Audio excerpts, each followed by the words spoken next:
One last thing I want to mention about form is do not let your knee cave in as you squat forward. I'm exaggerating here for the sake of illustrating what I mean, but as you can see here, my thigh is not pointing straight forward like it should. If I'm doing this exercise properly, my thigh should be pointing straight forward, my knee should be directly over my ankle. What you see here is my thigh is pointing more inwards, and as a result there's a lot of stress on the ligaments on the inside of my knee. That's what you don't want to have. This is usually caused by having your feet too close together. If you start the exercise with your feet shoulder width apart, then when you step forward you should maintain that shoulder width distance between your feet. That'll help you keep your thigh pointing straight forward and allow you to keep proper alignment with this exercise. So just keep that in mind as you perform this exercise. And this is what a single leg squat looks like when you are loaded with a barbell. Pretty much the same type of thing. Once again, notice the back toe is pointed down and the back knee ends up right behind the front heel. Okay, let's take a look at exercises 2 and 3 now in workout A, the lunge and the leg press. As you can see from the charts, the sets and reps are identical for both. Several warm-up sets followed by several work sets with more rest as you get into your heavier sets. Let's start off by taking a look at the lunge. Okay, here we have the lunge with body weight. I'm not going to get as detailed into the form as I did with the squat, although some of the same principles apply. I'll mention a couple of them.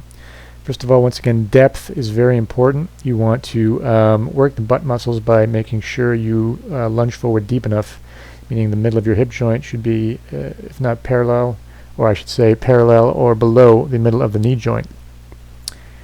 In order to ensure this, make sure you lunge far enough forward. Here you see that I like to have my back knee touching the ground, giving me an indication of how deep I am lunging.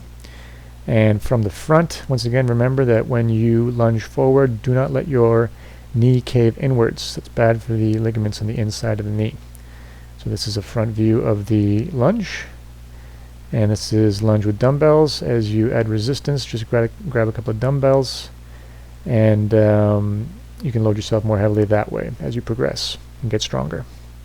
You'll also notice here that I'm not walking forward as I lunge, as you see a lot of people do in the gym. You don't do that on a squash court. What you do in a squash court is you lunge forward to get the ball, and you lunge back to get in position on the tee, and that's what you want to try and mimic with this exercise. So you should actually be trying to explode out of the bottom position of the lunge back to an upright position. And here we have leg press. I'm not going to go down to get into form like I did with the other exercises. Basically, it's just sit down and push. It's not overly technical. All kinds of different leg press machines out there. This is a hammer strength machine, which I prefer to use. Although you might have something like this in your gym. Whichever one you have, sit down, use it.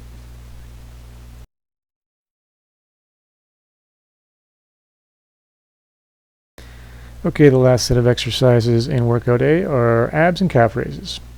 Exercises 4A and 4B, as you can see, they're listed here. Now, as I mentioned earlier, when an exercise is listed A and B, that means they are to be alternated. So that means you do one set of abs and a set of calf raises, and then back to abs, and then back to calf raises, etc., etc. Now, I won't get into abs too much here. They'll have their own separate little section at the end, but let's take a quick look at calf raises. Okay, here you see calf raises using just body weight. Here I'm doing one leg at a time. If that's too much, you can do both legs at the same time. But pretty straightforward. Just find a step, get the balls of your feet on the edge of the step, and push up. And as you progress, you want to hold a dumbbell in your hand to increase the resistance, as you can see here, and do the same type of thing. And there's also calf raise machines in most gyms, which is another possibility. Here I'm doing both legs at the same time, so another option for you if you choose to use the machine. Okay, workout B is designed to strengthen your upper body. This will provide balance for your lower body workouts, and it can also be beneficial for a squash player, for example, when he or she is fighting for position on the tee. Workout B consists of exercise 1A and B. They are to be alternated as per usual. Cable pull downs alternated with dumbbell shoulder presses, followed by exercise 2A and 2B, once again alternating. 2A is any rowing exercise, and 2B is the dumbbell bench press. Finally, exercise 3 will consist of rotator cuff and grip work. Okay, here are the sets and reps for the cable pull downs and dumbbell shoulder presses. Pretty standard, same type of thing as always. A few light warm-up sets with very little rest in between, and then as you increase the weight, you decrease the reps and you increase the rest. Let's take a look at the exercises themselves now. Okay, cable pull downs are an exercise designed to work your back, and they also, with the underhand grip, as you can see here, will heavily involve the biceps. Now, when I do this exercise, I don't sit completely upright. I lean back just a little bit. The reason for this is that when I lean back a little bit, I'm also able to recruit the muscles between my shoulder blades. If I sat straight upright, I wouldn't be able to do that. So when you perform this exercise, grip the bar nice and tight, bring the bar down to the top of your chest. As you're bringing the bar down, stick your chest out consciously.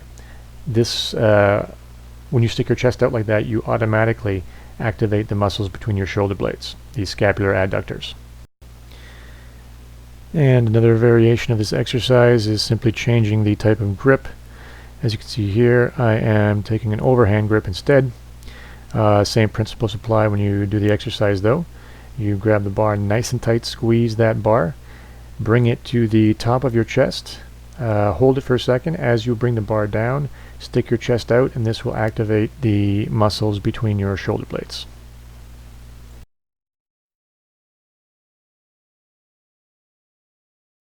Another exercise you can do if you don't like the pull downs or if you want a change of pace is the chin up. Another excellent upper back exercise, and with the underhand grip, as you can see here, it also heavily involves the biceps. Same type of thing here. Pull up, get your chest right up to the bar, and as you are pulling up, stick your chest out, and this will allow you to squeeze those shoulder blades together and activate those muscles in between the shoulder blades. If you want to progress, you can attach extra weight using a weight belt, as you can see here. Since the program calls for single reps, you'll probably, if you're strong enough to do chin-ups, have to add extra weight to make it challenging enough for a single rep. Same type of thing. Pull yourself up, get your chest right up to the bar, squeeze those shoulder blades together. Another variation is doing chin-ups with a towel. Now the trick here is with the arm that is grabbing the bar, that's going to be doing most of the work. The hand that is on the towel will be doing less work. And the farther down the towel you have your hand, the less of a contribution from that arm you will receive. So it'll be more like doing a one-arm chin-up. And once again, the farther down the towel you have your hand, the more your other arm will be working. So this is just another variation if you want to switch it up or challenge yourself. You can also add weight here if you are really, really strong to progress.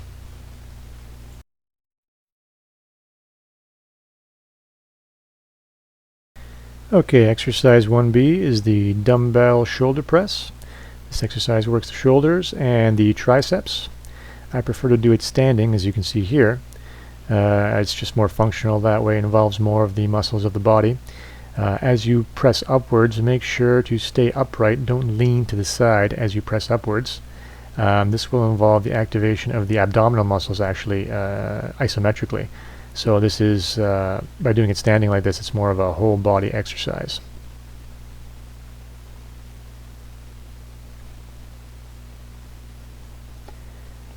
You can also do this exercise with a barbell if you choose, as you can see here.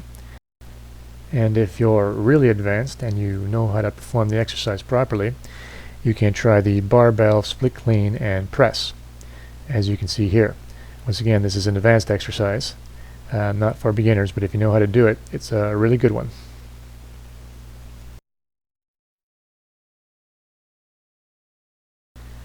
Okay, exercise 2A is any rowing exercise. The row is another excellent exercise for your back.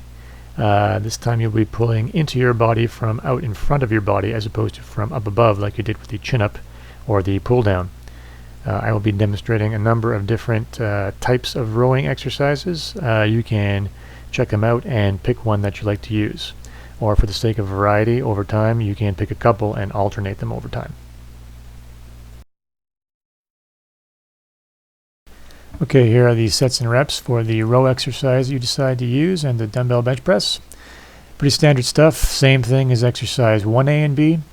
The light workout, or I should say light warm-up sets, very little rest in between, and then decreasing the reps and weight as you go up and increasing the rest. Let's take a look at the various row exercises now. Okay, this is the seated cable row. This is the way I've set it up at my gym. Notice my body is completely still, my upper body is upright. As I bring the handles in, I try and stick my chest out and squeeze my shoulder blades together, holding it for a beat once I bring it in, and I don't rock back as I bring the handles in. This is a standing version of the cable row. It involves more of the body because the lower body is going to have to stay nice and tight to stabilize you as you bring the handle in. So this is a good exercise if you want to involve more of your body in the rowing movement. You can also adjust the angle on this particular machine, the angle that you row at. This is more of a high row. Once again, the lower body is going to have to stay tight. The muscles of the lower body are going to have to be activated in order to stabilize you as you're pulling the handle in. And this is the low row. Same type of thing. Lower body is going to have to stabilize as you bring the handle in. The abs are also heavily involved in any of these exercises where you're rowing while standing up. So that's another added benefit. And here you have a rowing machine. There's tons of rowing machines in every gym. You can pick one of those and use it for this part of the program. And this is a dumbbell row with my knee on a bench, which provides you with a little bit extra support. As you can see, my back here is nice and flat. It doesn't round out as I bring the dumbbell up. And I bring the dumbbell up right into my side, squeeze for a second, and never letting my back round out. And this is actually the way I prefer to do it. This is the way I train one-arm dumbbell rows while standing up without a bench for support. This simply means I have to support myself, which is what I prefer. I consider that to be more functional. Once again, my back is nice and flat. It doesn't round out as I bring the dumbbell up and right into my side.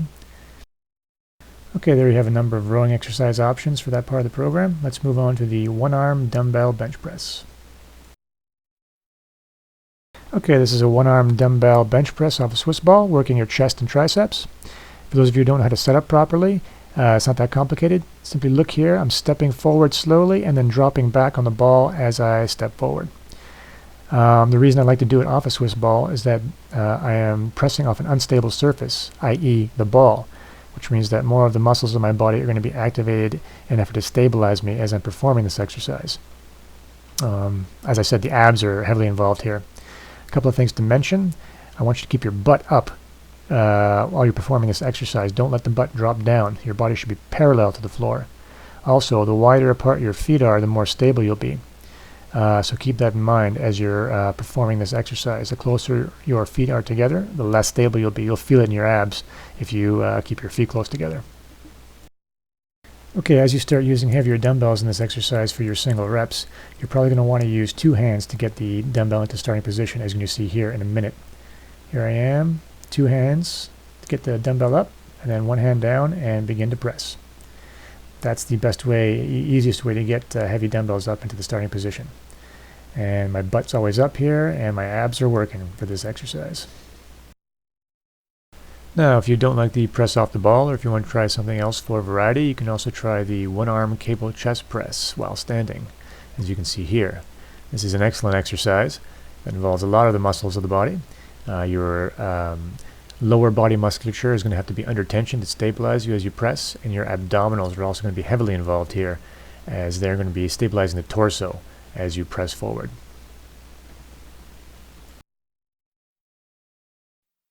Okay.